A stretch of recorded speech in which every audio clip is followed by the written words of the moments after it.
वो भी कर रहे हैं नेबुला के ऊपर। बट शैडो दूसरी तरफ लविश को मुश्किलों में डालेंगे। मान्या स्लग को गिराने में हुए कामयाब। K9 ऑलरेडी आउट नंबर है। मान्या वो कंफर्मेशन भी निकालने में हो जाएंगे कामयाब। गॉडलाइक तीसरे स्टेज में आके अपने लिए खाता खोल रहे हैं। समय K9 अब आखिरी इनसे इवोक्स की रोटेशन आ रही है और बहुत सरप्राइजिंगली अभी तक उन्हें सर्कल का वो हिस्सा तक नहीं मिला है। शैडो इकलौते प्लेयर रहेंगे जिनके पास वो कॉर्नर है। बचे हुए 3 खिलाड़ी अभी भी ईस्टर्न साइड से बाहर पे, बट 2 IGL एक दूसरे के आमने सामने। सोमराज, मान्या, क्या यहाँ पे फाइट करना है एकमात्र रास्ता या फिर सर्कल की तरफ भी आप अपने आप को लेके जा सकते हैं? देखिए सवाल तो बहुत अच्छा पूछा है रावण आपने, बट सोमराज के रोटेशन के ऊपर भी कई सारे सवाल कहां से जाएंगे, रोटेट क्या कर भी पाएंगे, क्या सरवाइव करना एक पॉसिबिलिटी? बिकॉज अभी भी लॉबी के अंदर अगर आप देखें तो 14 टीम्स मौजूद हैं। जोन के अंदर सही जगह पे जाना आसान नहीं हो गया। मान्या यहाँ पे स्प्रे करते हुए, एक तरफ एमडी राजा, दूसरी तरफ सोमराज। अब करेगा कौन राज? और Jonathan The king takes down the kingdom maker. लाजवाब एफर्ट, गॉडलाइक दूसरा फ्रैग उनका। काफी ऐसी कमाल की शुरुआत हुई है। जेनेसिस का यहाँ से संभल के निकल पाना वो बहुत ज्यादा मुश्किल। यहाँ दूर से स्प्रे भी आ रहे हैं। एडमिनो वो प्लेयर जो दूर से यहाँ पे परेशानी में यहाँ पे इन प्लेयर्स को डालते हुए मेटा निंजा बचने की संभावना बहुत कम। सैप ने नॉक निकाला, फ्रैग कंफर्म किया एडमिनो ने। मेटा निंजा बचे हुए प्लेयर्स अब जोन के अंदर तो जाना चाहते हैं रावण, बट अब जोन शायद वो मिल ना पाए उनको। ऑलरेडी सर्कल का शंक स्टार्ट हो चुका है। जीरो और ऐसे में तो मुश्किल है, और प्लस गॉडलाइक के पास सर्कल है तो कहीं जाने की आवश्यकता है नहीं। वो यहीं पे रुक के फिनिशर निकाल सकते हैं। व्हाइट टाइगर उन्हें वहां पे रिवाइव देना और भी ज्यादा डिफिकल्ट हो चुका है। अब ऐसे में फियर्स एक लौते प्लेयर वहां पे रहने वाले हैं। व्हाइट टाइगर उनका भी कंफर्मेशन आने वाला है। 4 टोटल फिनिशर निकाले जा चुके हैं गॉडलाइक की तरफ से, और बहुत ही अलग प्ले स्टाइल हमें देखने को मिल रहा है जो हम मिस कर रहे थे। इस तरीके के स्टाइल के साथ आप खेले जहाँ पे ज्यादा एग्रेशन दिखाया ना जाए, बैक लाइन में रुक के आप फिनिशर निकाले, टाइमिंग पे खेले और सर्कल का एडवांटेज बना के खेले। गॉडलाइक एग्जैक्टली वही कर रहे हैं। जी हाँ, बट अब सवाल ये है कि बचे हुए प्लेयर फियर्स को आएंगे कैसे जोन के अंदर? वो तो फंस चुके हैं जोन के। हाँ, बट अब सवाल ये है कि बचे हुए प्लेयर फियर्स को आएंगे कैसे जोन के अंदर? वो तो फंस चुके हैं जोन के बाद। ना मुझे लगता है कि उनके पास इतने ज्यादा अपॉर्चुनिटीज रहेंगी। गाड़ी तो है उनके पास, बट जैसे ही वो बाहर निकले एडमिनो के द्वारा वो स्प्रे आया, एक और फ्रैग कंफर्म किया। मेटा निंजा का एलिमिनेशन। केवल 4 फ्रैग को लेके गए इस मुकाबले से रावण। वाइल्ड फैंग अब इनके ऊपर भी जो कहानी थी उस सर्कल की, हालांकि उसमें कामयाब हो चुके, लेकिन आप मिनिमम आप देखें तो गॉडलाइक अब इसी और देख रहे हैं। बैकलाइन से इवॉक्स भी अपने ऊपर नजरें गड़ा के बैठे हुए, बट ध्यान हटी दुर्घटना घटी। माय फ्रेंड गोटेन बचने की जरूरत थी, उन्हें अंदाजा ही नहीं था कि बैकलाइन से एक टीम उनको देख रहे हैं। हालांकि ऑफ एंगल में सेंसे कवर फायर दिया गया। इस पावर थोड़ा सा बैक लाइन पे जाएंगे। एडमिनो थोड़ा सा डाउन द ग्राउंड अपने आप को लेके गए। एक माया जाल यहाँ पे बनाया जा रहा है वाइल्ड फैंग के अगेंस्ट, और बचना उनके लिए थोड़ा डिफिकल्ट हो सकता है इस पॉइंट से। जी हाँ, बट K9 के नाइट जो आखिरी प्लेयर बचे थे वो ज्यादा देर तक बच नहीं पाए। इसी के साथ उनका भी एलिमिनेशन। अब बची है केवल 9 टीम्स, 33 खिलाड़ी इस लॉबी के अंदर, और जोन का शिफ्ट भी आ चुका है। ट्रोय तमिलियन बिल्कुल सेंटर में जोन के, वही मैड गैंग्स उनके पास भी जोन का एडवांटेज। बट यहाँ पे तो 2 तरफा वार में बेहाल हो चुकी है वाइल्ड फैंग से। एक तरफ गॉडलाइक की आंधी आई है तो तूफान तो इवोक्स का भी आया है। बैक टू बैक नेड्स आ रहे हैं, परेशानियां बढ़ती हुई। गॉटन फिर से वो डाउन हुए। Spray God, he is now the last man standing, not for long. 2 teams ने मिलके वाइल्ड फैंग्स का सफाया कर दिया लॉबी से, और इवोक्स को भी यहाँ पे बच के रहने की जरूरत पड़ने वाली, क्योंकि इस पावर उन्होंने नॉक निकाला, गाड़ी स्टार्ट किया और सीधा आगे जाने का यहाँ पे डिसीजन बनाया जा चुका है। इसी के साथ एक और टीम का एलिमिनेशन। हालांकि सिनवे, क्या उन्होंने वहां पे मौके का काफी अच्छे तरीके से वो फायदा उठाया? तो जवाब रहने वाला है नहीं। 9 टोटल फिनिशर निकाले जा चुके हैं गॉडलाइक की तरफ से, और अब मान्या को तो देखिए वो सर्कल का एज लेके बैठे हुए, बाकी 3 खिलाड़ी वो भी साइड लाइन से आते हुए। सही समय पे LAFP थर्ड पार्टी करने के लिए आई है, बट मिथ जो सीधा उन्होंने पुश किया जोन के अंदर, क्या वो सही रहा? उनके लिए वक्त बताएगा। फ्रैग जरूर कंफर्म किया मान्या ने। एक समय के लिए मैच चुराना चाहते थे वो फ्रैग, बट वो चुरा नहीं पाए। बट सिनवे, what a game by them.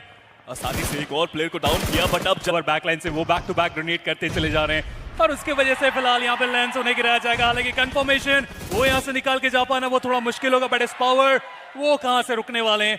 जहां भी अपॉर्चुनिटी मिल रही है फिनिशर्स में इजाफा करते हुए 11 टोटल फिनिशर निकाले जा चुके हैं। गॉडलाइक ये पहला ही मैच उनका फिलहाल चल रहा है। देखिए हमने पहले भी बात करी थी ना, अपनी टीम को यहाँ से वो संभाल के जाए, लेकिन आसान तो होने वाला है नहीं, क्योंकि साइडलाइन से गॉडलाइक उन्होंने भी मौके का फायदा उठाना इस पॉइंट पे ठीक समझा। जी हाँ, वो फ्लैग्स कंफर्म वहां पे हो गए, और यहाँ पे एस पावर ने एक और खिलाड़ी को डाउन कर दिया। एस पावर सच में सुपर पावर बनते हुए अपनी टीम के लिए बट यहाँ से 2 प्लेयर्स के साथ रावण चिकन निकालना अभी भी एक बड़ी चुनौती रहेगी। जाते हुए कई बार नजर आए हैं। इस बार जो सामना है वो जेनेसिस से हो जरूर सकता है। फुटहिल से ऊपर बढ़ते हुए टीम जेनेसिस और टीम रेकनिंग, उन्होंने कहा जी नहीं, अभी के लिए इस फाइट की तरफ जाना बिल्कुल भी बेहतर रहेगा नहीं। गाड़ियां थोड़ी मोड़ी गई और अच्छी खबर ये है कि रेकनिंग वो अभी भी जोन के अंदर ही मौजूद है। ओह एस्पावर, क्या बढ़िया वो कंफर्मेशन अपनी टीम को लाकर दिया। और आप कह सकते हैं कि 4 वुल्फ, जैसा कि हमने चर्चाएं की थी इलाके में, कि मुझे भी मौका मिले तो मैं भी अंक पटोरूं। जी हाँ, एस्पावर उनके ऊपर भी जो शॉट्स है वो दिए गए सेंसे के द्वारा, और अब टीम गॉड लाइक उनकी मुश्किलें बहुत ज्यादा बढ़ती हुई, और यहाँ पर एस्पावर वो आगे बढ़े इतने कम एचपी पे, लोअर ग्राउंड से वो प्लेयर नॉक निकाल करके जाएगा। दिक्कतें यहाँ पर अब वाइल्ड फैंग्स की बढ़ सकती है, क्योंकि जो सबसे इंपॉर्टेंट आके बैठे हैं ये बढ़िया खेल करके गए नेबुला, और बढ़िया रोटेशंस उन्होंने करके दिखाए। पर टीम गॉड लाइक अब वो इवन ग्राउंड्स पे आ चुके हैं वाइल्ड फैंग्स के अगेंस्ट। और स्प्रे गॉड उन्होंने पहले वो शॉट दे दिया, लेकिन वहां पे कनेक्शन नहीं बना। वाइल्ड फैंग्स अब उनके ऊपर जो प्रेशर है वो थोड़ा बढ़ जरूर सकता है, बट गॉटन वो कमान संभालने के लिए अभी भी तैयार नजर आ रहे हैं। फाइनली सेंसे वो डाउन किए जाएंगे। एडमिनो उनका एक इंपॉर्टेंट जो ग्रेनेड है वो आगे गया, बट गॉटन उन्होंने एक नॉक निकाला, और फाइनली टीम गॉड लाइक वो चौथा फिनिश कंफर्मेशन अपने खाते में लेके जाएंगे। वाइल्ड फैंग्स जिनके पास पूरा मौका था ये 3 फिनिश लेके जाने का, गॉड लाइक ने पहले अपने आप को रीपोजिशन किया और फिर निकाला वाइल्ड फैंग्स को इस मैच से बाहर। और देखिए यहाँ तक एक 2v2 की भिड़ंत में मोलोटोव यहाँ पर नोमी के ऊपर पड़ती हुई नजर आई, जिसके चलते बहुत ज्यादा वो लिट हुए, अपने आप को पीछे लेकर गए। बट एडमिनो की वो मोलोटोव फाइनली अपना काम करती हुई, आदि वो अकेले प्लेयर रहेंगे जो पीछे से कवर देंगे। उन्होंने अच्छे शॉट्स दिए, हालांकि उस प्लेयर के पास काबिलियत बहुत है। बट वहीं पर जब आदि की चर्चाएं करते हैं तो वो भी अपने प्लेयर नोमी को बचाने में कामयाब हुए, ये अपने आप में एक बेहतर चीज। एडमिनो एक बढ़िया नॉक, देखते ही देखते वो कंफर्मेशन, नोमी के अगेंस्ट में इस फाइट को जीतना है, उनके पास मौका रहेगा। बट ऊपर से एलईएफपी रश बॉय, उन्होंने वो कनेक्शन बनाया, किया गया मैड किंग्स के द्वारा।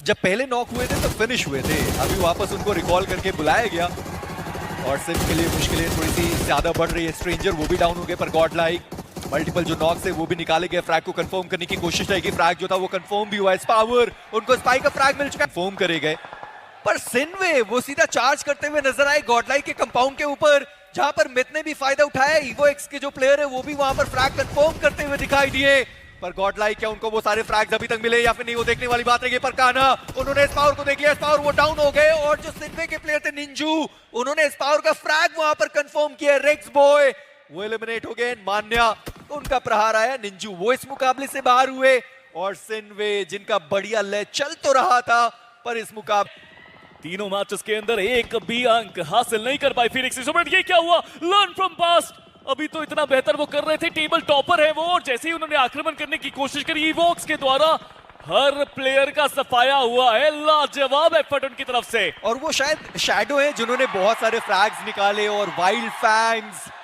वो बस गाड़ी लेकर थोड़ा घूमने निकले ही थे कि मान्या ने उनको देख लिया, और मान्या का मैजिक आप देखिए, 6 फ्रैग्स वो प्लेयर निकाल चुका है। मेटा निंजा वो भी यहाँ पर फंस गए, नेबुला उनका एलिमिनेशन हो चुका है। जरूरी ये देखना कि जो अगले सर्कल का शिफ्ट है वो कहाँ जाने वाला है, और वो गया है टीम रेकनिंग के पास। ओमेगा उनका एलिमिनेशन हुआ, पर मान्या देखिए आज कुछ अलग लय में दिखाई दिए मान्या, चाहे वो रोटेशन की बात हो, चाहे वो फ्रैग्स निकालने की बात हो, हर जगह वो प्लेयर काफी ज्यादा अव्वल दिखाई दिया। पर मैं तारीफों के पुल बांध ही रहा था कि मान्या वो यहाँ पर डाउन हो गए, हालांकि रिवाइवल का मौका अभी भी उनके पास रहेगा। एंड जॉनथन उन्होंने जो बचा हुआ काम है उसे कंप्लीट करने का जो निर्णय है वो ले लिया है, जो नॉक्स हैं वो भी निकाले गए, हालांकि वो फ्रैग अभी तक कंफर्म नहीं हुआ, पर टीम गॉड लाइक उन्हें भी तो जोन के अंदर जाना है। जी हाँ, और इसीलिए इमरजेंसी कवर बुलाया जा रहा है जोनाथन की तरफ से।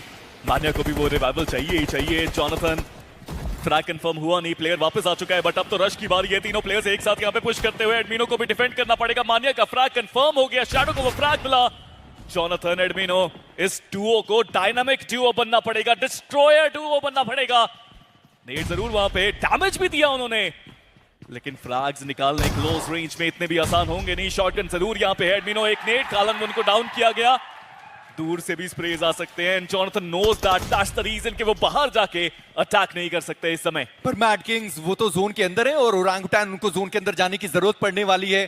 पहले तो ओरांगुटान बच गए, पर अब किस तरीके से वो टीम बचने वाली है। पर शैडो उनका भी ये मुकाबला बहुत ही शानदार चलता हुआ, मल्टीपल नॉक्स उनके द्वारा निकाले गए। एडमिनो एक बार के लिए वो प्लेयर बाहर गया, डैमेज देने की कोशिश करी गई, पर शैडो जैसे मैं कह भी रहा था कि आज का दिन उन्होंने बहुत शानदार खेला। इविल वो अंदर चले गए, जॉनथन वो इस मुकाबले से बाहर हैं। टीम गॉडलाइक उनका एलिमिनेशन हुआ पर